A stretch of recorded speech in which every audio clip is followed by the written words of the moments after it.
حضرت عمر दिन को तख्ते हुकूमत पर बैठते थे और उनका तख्त को सोने जबरजद का नहीं था, मस्जिद नबवी की चटाई थी और सारा दिन वहां बैठ के लोगों की बातें सुनते। और जब रात के अंधेरे गहरे होते उमर भेष बदल के मदीने की गलियों का गश्त करते। कहा तुम्हारे घर से धुआं निकल रहा है और बच्चे रो रहे हैं, उनको खाना क्यों नहीं देती? कहने लगी उमर की जान को रो रही। उमर के पांव तले से जमीन निकल गई। कहा क्या हुआ? कहा 3 दिन से हमारे यहाँ खाने के लिए कुछ नहीं है, रोजाना बच्चे रोते हैं और मैं हंडिया के अंदर पत्थर डाल करके नीचे से आग डालती रहती हूँ कि बच्चे इंतजार कर करके सो जाएंगे, कम वक्त सो भी नहीं रहे और वो पत्थर पकेंगे भी क्या, और मैं उमर की जान को रो रही हूँ। हजरत उमर का कलेजा दहलने लगा। फौरन पलटे वापस बैतुल माल में आए, घी का एक कनस्तर लिया, आटे की बोरी ली, मिर्च मसाला जात बहुत कुछ उठाया, अपने कंधे पे रखा, बोरी अपनी कमर पे लादी। उमर बैतुल माल से निकले तो आपके खादम असलम ने देख लिया, आगे बढ़ा, कहा मेरे आका मैं उठाता हूं। उमर की आंखों में आंसू है। कहा असलम कयामत के दिन मेरा बोझ उठा लोगे? कहा कयामत के दिन तो अपना अपना बोझ उठाना पड़ेगा। कहा उमर को आज अपना ही उठाने दो। हजरत उमर वो घी का कनस्तर और वो आटे की बोरी सर पे उठाए हैं और उस खातून के घर जाते हैं और दस्तक देते हैं। वो जब देखती है उसकी जान में जान आ जाती है। कहा जल्दी जल्दी आटा गूंदो, और उमर सब्जी काटने लग जाते हैं। हजरत उमर रदी अल्लाह ताला अन्हो सब्जी तैयार कर देते, उधर आटा गूंद जाता है और फिर ऊपर चूल्हा रखा जाता है, चूल्हे के अंदर आग रखी जाती है, वो खाना पकाने लगती है, आग बुझती है। तारीख ने लिखा है आग बुझने लगती है, उमर झुक करके फूंके मारता है। उमर झुक झुक के फूंके मारता है। खाना पक गया और बच्चों के सामने खाना रख दिया, बच्चे खा रहे हैं। अब बच्चे रो रो के निढाल हो चुके थे।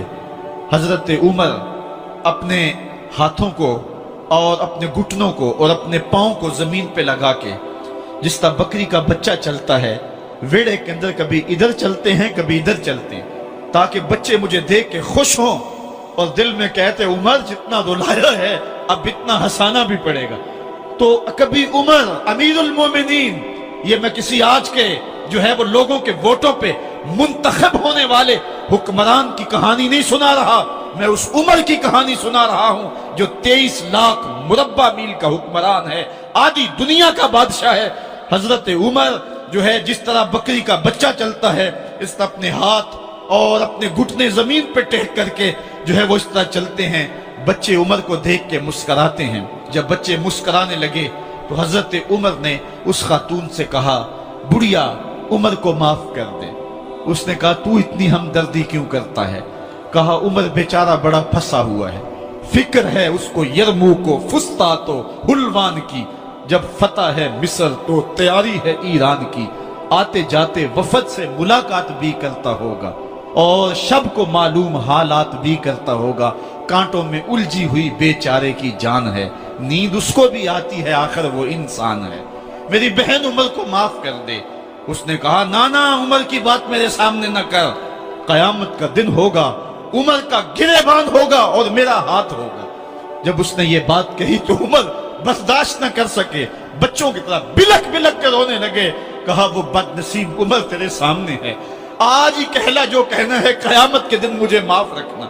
उसने कहा तू उमर है? कहा बदनसीब उमर तेरे सामने खड़ा हूं। मेरे उमर कहते हैं अगर दजला के किनारे एक बकरी का बच्चा भी प्यासा मर गया उसका हिसाब भी उमर से लिया जाएगा। हजरत उमर निकले यरूशलेम में, एक ऊंट है एक गुलाम है, कभी वो सवार होता है कभी आप बारी मुकर्रर की है। जब करीब पहुंचे यरूशलेम के तो उमर की बारी नकेल पकड़ने की और गुलाम की बारी ऊपर सवार होने की आ गई। गुलाम ने कहा आका मैं मर्जी से अपनी बारी छोड़ता हूं, आप आ जाएं, दुश्मनों के मफतूहा इलाके में आ रहे हैं, ताजा ताजा इलाका फतह हुआ है, इस्लाम की शान शौकत जाहिर हो। उमर ने कहा इस्लाम की शान शौकत ऐसे जाहिर नहीं होती है, अपनी बारी पे तुम बैठोगे, अपनी बारी पे मैं बैठूंगा। लोग मुंतजर खड़े हैं। दूर से जब देखा कहा इसकी हैबत से कांपते थे हम, ये तो कोई हबशी लगता है, रंग काला है, होंठ मोटे हैं, इससे तो ज्यादा हसीन इसका गुलाम है जो आगे आगे चल रहा है। حضرت ابو عبیدہ نے کہا دھوکہ کھا رہے ہو، ہمارا آقا وہ نہیں ہے جو اونٹنی کے اوپر سوار ہے، ہمارا آقا وہ ہے جو لگام تھامے آگے آگے چل رہا ہے۔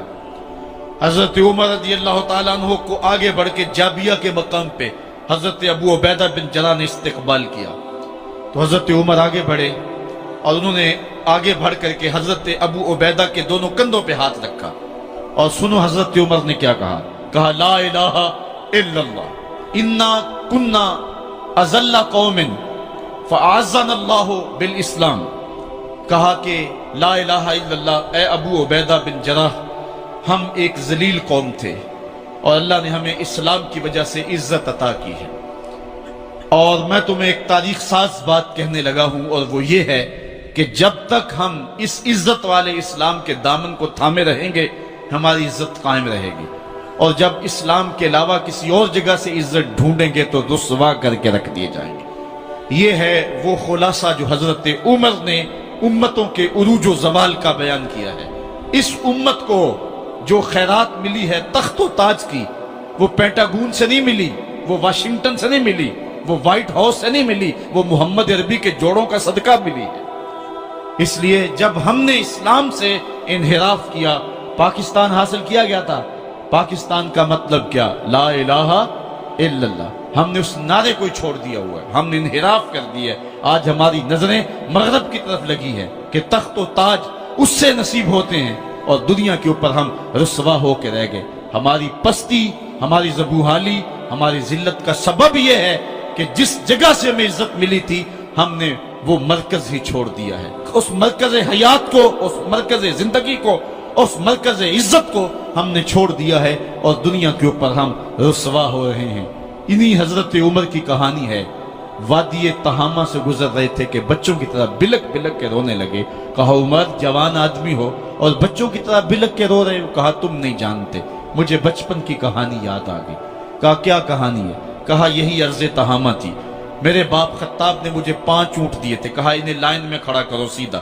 میں آگے والا سیدھا کرتا تھا، پیچھے والا ٹیڑھا ہو جاتا، پیچھے والا سیدھا کرتا، آگے والا ٹیڑھا ہو جاتا۔ میرے باپ خطاب نے مجھے بڑا مارا۔ کہا ایک عرب کے بیٹے ہو کہ تم سے 5 اونٹ لائن میں کھڑے نہیں ہوتے؟